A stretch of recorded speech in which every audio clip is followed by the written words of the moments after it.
Hello, good morning. আসলে ভিডিওটার শুরুতে আমি গুড মর্নিং বলছি কারণ গুড মর্নিং দিয়েই শুরু হয়েছিল, সরি মর্নিং দিয়ে। যাই হোক, উঠেই সকাল সকাল ব্রাশ করে চা খেতে বসেছিলাম, দুবার চা খেয়েছি।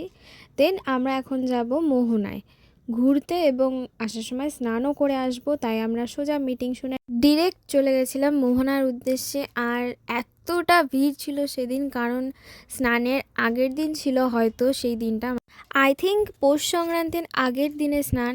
তো যাই হোক, আমরা রওনা দিলাম মোহনার উদ্দেশ্যে। সবাই হাঁটতে হাঁটতে ঢং করতে করতে চলে গেছিলাম। প্রায় আমরা 3-4 কিলোমিটার হেঁটেছি। হাঁটতে হাঁটতে ঝিনুক করাতে করাতে আমরা সোজা চলে গেলাম মোহনায়। জানো তো, ভেবেছিলাম যে আজকে হয়তো আমরা পুজোটা দিয়ে দেব, মানে মন্দিরে এবং গঙ্গায় দু জায়গায়, কিন্তু এত ভিড় দেখে আমাদের সিদ্ধান্ত পাল্টাই এবং আমরা ভাবি যে না থাক, আমরা ঘুরবো ফিরবো সবই করব, ঘোরাফেরা করে সোজা ক্যাম্পে চলে যাব, কালকে পুজো দেওয়া হবে। তো যাই হোক, এর পরের দিনে আমরা পুজো দিয়েছিলাম, সেই ব্লগ অবশ্যই তাড়াতাড়ি আসবে। আর এখানে দেখো, এই ছোট্ট পাখিটা ওড়ার চেষ্টা করছিল, মানে ও একদমই ছোট, ওড়ার চেষ্টা মানে ও শিখছিল।